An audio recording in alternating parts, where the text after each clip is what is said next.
I created Bird Haven Farm as a sanctuary for my family and my friends, and all the nature that's here, the birds, the bees, the snakes, the beavers that came last weekend.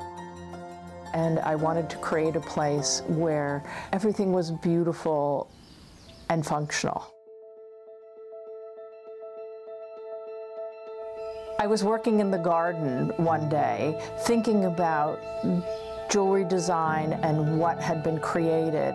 And there certainly has been flower jewelry throughout the history of jewelry making, but not very much from vegetables. And that's when I thought, wow, I should really make some contemporary jewelry inspired by my vegetable garden.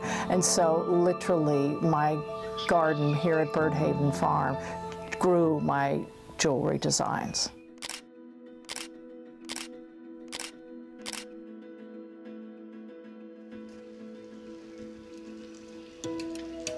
I only make things that I either grow here myself, or they swim or they fly in.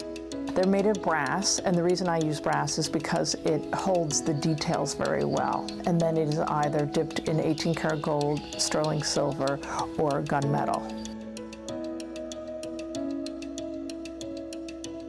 What I want people to experience is really a closeness to nature, to have it fill its soul the way nature fills mine. Janet Mavec jewelry is everyday wearable jewelry plucked from nature.